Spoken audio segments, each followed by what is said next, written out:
Hi VC. First of all, I want to thank you very much for subscribing and commenting and watching my videos. It means a lot to be able to share and show you some finds that I have and turn you on to things maybe you don't know about. Chances are you probably do on some of these things, but it's okay. I am enjoying tremendously watching your videos and vinyl finds and just, again, getting turned on to new things. So real quick, just a little cleanup. My wife had mentioned to me the Mott the Hoople coaster that was found when I went on vacation was found by her, and she does know who Mott the Hoople was. It's another coaster that she didn't know who it was, but she said, "Oh, cool," and she showed this to me, and she said, "I think you would want this." So that was my mistake for this Mott the Hoople coaster. Okay, so it's great when your wife is in the same groove as you are and finds these things, so that's cool. I will show another video. She did, throughout the summer, find me a couple things and gave me a prize, a soup prize of a bunch of albums, and I'm going to show that in another video. But this past weekend I went to a flea market. Got there real early, and lo and behold, I did find the one motherload Bowie box where I hit some just mint condition Bowie albums and a few Pink Floyd and a few others, which I'll show. Just mint condition at a price of just like $2 an album, and I wound up trading up for a few of them because some of them I did have, and but you feel so great when you hit this one box and feel fortunate that you're able to find it before the others do. And I'm sure a lot of you know what I mean when you're scouting and moving quick. So one of the first albums was Iron Butterfly, Ingata Devita. I don't think I have to go into this one so much. I don't care if it's first pressing, it just doesn't matter to me. I just wanted to get this because I never heard the side one, the 5 songs, and enjoyed it. I did give it a listen. Okay, so here's some of my Bowie finds. Some of these are doubles and ones that I had already, but I still wanted because the conditions were great. For example, David Bowie Live. I don't know why people give this a low review. I don't know how you can. This is just a great album from around 1974 with great songs and such a great performance at the Tower in Philly. A double, but just mint condition, and these are all original copies, and I didn't really ask the guy where he got these. I just said $2, $3. You gotta be kidding me. 1972. A double, David Bowie Low, same period, Heroes, of course with Brian Eno and Tony Visconti producing, which those of you who don't know who he is, look him up. He's done some just great work. This one I didn't have, I was in search of, and pulling these out from the box with a smile on my face. This one I've seen, 1977, this one's called Starting Point. It has some singles from 66, 67. This is a London's collector edition, put out in 77, and it has a song, The Laughing Gnome, which is a hilarious song. Other ones, first side was very strange songs, but I wanted it for the collection. I needed this one. Again, this is another Tony Visconti's production. Again, this one is rated not so high on lists, but I just enjoy every David Bowie album up to probably this one, Tonight. All watching Blue Jean for the first time on whatever, MTV in 1984, and got all excited to see the video.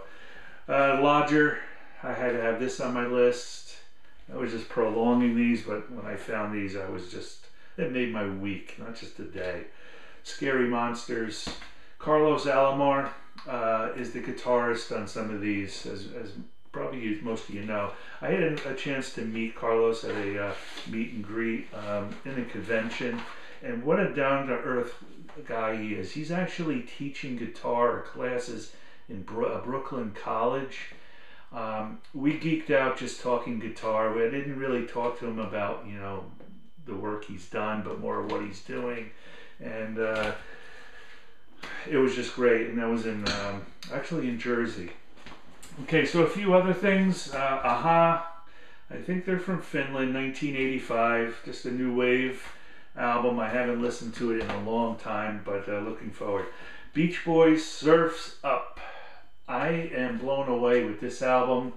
I didn't know much about it, and I expect the typical Beach Boys sound, but it's not. And this is a highly rated album as far as like top, you know, in the top 500 or whatever. But it was a real nice surprise. I started listening to it. Now, I'm sure most of you know about it, but if you don't, check it out. Blondie, Auto-American. It's been a while since I listened to this one, but it has a different sound to it. Not like the earlier ones. Robin Trower, and this is For Earth Below. And I wasn't into Robin Trower growing up, but I really appreciate it as a guitarist now, what he has done and what he is still doing. I wouldn't even attempt to play any of his songs. That's how badass he is. Victims of Fury, a later Robin Trower, I believe from 1980. This one is a good one also. McCartney, his first solo, I believe, or second. I still need to get Ram, which I'm sure I could find, but you know, there's the famous picture with little Mary in here, and the picture's taken by Linda. I guess it's when they're on vacations in Scotland. It looks like the islands also. I don't have to elaborate much. Never got into, as I mentioned a couple videos, I got Volunteers, but this is Joplin in concert. This is 72, so this came out after she died, and this has one album is the Big Brother and Holding Company, and the other album is Full Tilt Boogie Band. So different sounds, and I started listening to this, and I just love them musically. It's just great. Of course, you have Janice and her soulful voice. So never got into this in my younger years, and now appreciate it. So that's all I could say. I'm so glad. So the albums, 3 Bowie albums, I traded up. It was Space Oddity, Honky Dory, and Changes 2. And I traded up for Butterfield Blues Band. This is Keep On Moving, and it's from, I think, 68. And this is a horns-oriented band with the blues, some soulful sound to it. No major guitarist on here, but it's still a classic Butterfield Blues album. And you know, so I got that for a few bucks. Fleetwood Mac, Black Magic Woman. My last video I was asking about Peter Green, Mike Bloomfield, and this is one album I did find. This is Peter Green. This album is the hits from his, well, not the hits, but probably the first and third album, I think, of Fleetwood Mac, and this came out in 71. So what a great blues album. Every song sounds so different, which, you know, with blues you can get monotonous, but not with this. This also has Jeremy Spencer in here. So the combination of those two guys on guitar just makes it so worthwhile. So this is Black Magic Woman. So this is one I traded up, and what I traded up was with 3 Pink Floyds, Dark Side of the Moon, Metal, and Ummagumma, in perfect condition. I'm kicking myself, but still I have this album now, so maybe I shouldn't kick myself, because I do have those albums anyway. And last but least, included with that one, I traded up for Ramones. And this is their 9th album. This is Animal Boy. Didn't get great reviews, but I have to collect my Ramones, and I don't think I have to explain why. So there's Animal Boy. And John Beauvoir, who is the bass player from the Plasmatics, produced, and he co-wrote 3 songs on here. So this is glad to add it to the collection. And that's about it. I do want to point out for my pick for this week, or for this video, Jimi Hendrix movie. Check out this link. This cat is a great acting job. The voice is phenomenal. Looking forward to looking at this. This is a Jimi Hendrix movie. Check out below. And I won't say any more. And thanks again, everyone, for subscribing and listening, and for putting your videos up too. I look forward for my next one, and looking for yours too. Thank you. Bye-bye.